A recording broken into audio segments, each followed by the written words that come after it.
Well, Artie, I worry about Artie. I mean, Artie's not doing so great. Right. Well, they were kind of talking some mad crap about you this morning. So Howard too, or just Artie? No, it was both. It was just Robin and Artie. Howard really didn't say much. Howard usually comes to my defense. That's because they're both. Well, Robin's mad at me because she was at 35. Yeah, I remember she was way that. up the narcissism scale. And I wish them, neither of them, any ill. I don't get into pitch with them. Artie, I'm worried he's going to die. I'm very worried about him. Are you really worried? Because he does now. He's a heroin addict.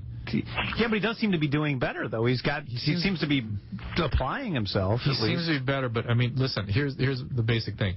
If what it took to treat a heroin addict was two duty New York policemen, that's what we do for heroin addicts. So we do that for them. It doesn't do anything.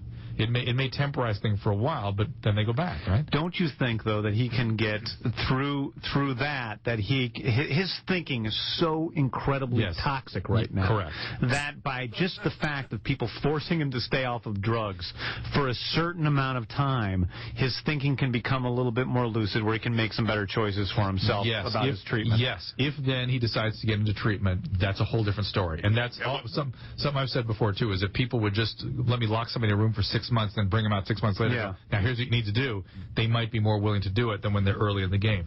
But he seems so completely uninterested, unwilling to do any of that stuff. So I don't know. Well, his accusation is that you've been saying all this stuff in order to lure him into. Oh no, not only is that not true, I refuse to treat him. That's absolutely not going to happen. And you're welcome to call Stern and go on the record that that's out of the question. That is out. He's not coming in. I don't get at all involved in the casting of those shows. I did hear that they were going after Artie. When I heard that, I said, stop. Out of the question, not treating him. And as somebody else who was on a VH1 show in which I was never once consulted about anybody who was cast on the show, right? That's the way it goes. It's just the way it is. Yeah. Well, first of all, I got to take umbrage with one of the statements here. Don't you think that, Artie, you've been offered that show a couple of times. Don't you think after you turned it down 20 times that now it's convenient to say, I won't treat Artie? Absolutely. Of course. Right. I think Drew would treat. If he would treat the guy from Guns N' Roses, he would treat Artie. Yeah. Howard, if I had my agent call over there today, they'd put me on an Artie. I agree with you. And then Drew would have to have, Drew's a powerful guy, maybe just to save face now because he said it. Much like you point out with Jay Leno and Stuttering John, just to save face, maybe he'll take him or whatever. I don't know. But he made that statement now publicly, so maybe it'll happen. But I think I could get on the show. Absolutely. I think I can have the host of the show change to another psychiatrist, quite frankly. I think so, too. Secondly, I do want to say that I think, it's probably safe to say to anybody who, is battling heroin, your program isn't going to work. Because his program doesn't work. That's right. Most heroin addicts repeat, until they get to the point where I think maybe Artie's there. Maybe it takes 2 or 3 or 4 times. It's like just saying Bob Levy can't spell cemetery without knowing anything. It's completely giving up. He doesn't really know about your program and what you're doing. And he doesn't care to learn. Right. That's the beauty of Drew. And the host is saying, my thinking is so toxic right now. I mean, I'm going to call my lawyer, I think. Well, your thinking was always toxic. Yeah, but, look, man. Safe to say. He doesn't know what I'm thinking. I'm thinking about going to the gym today. Is that so toxic? So anyway, there it is. I went to my shrink yesterday. Listen, I'm in a form of treatment now. Yes. By the way, I love my shrink. I want him to live healthier. You're already transferring. He's an older guy, and he looks a little overweight to me. I want to get him in the gym. He's got to stick around. I really like the guy. And this is the guy, by the way, it's so, appropriate that Howard is in my life in a positive way. Again, this is the guy your guy recommended. Yes. And, man, he's good. And I saw him again yesterday. I'm seeing him again in a few days.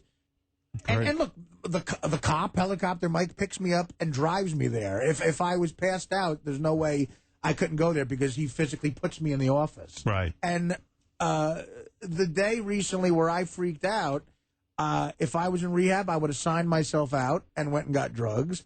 If,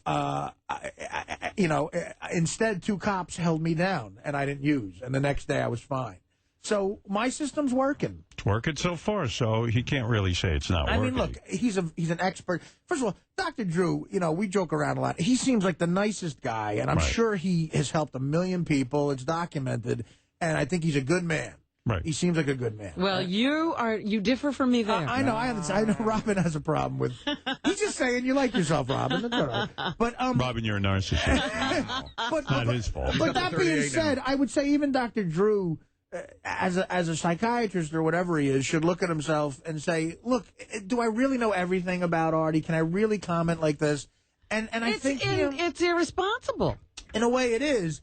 And he's a celebrity, and he's trying to be provocative on the radio, I guess. But you know, I think Dr. Drew, as a person, would think he might be wrong, too. Well, I see one of his graduates, Mary Carey, is right back in porn, making fun of him. Yeah, and Jeff Conway is walking straight up these days. Yeah. So, all right. So, there it is. Dr. Drew claims he will not be treating Artie. Now, on another front...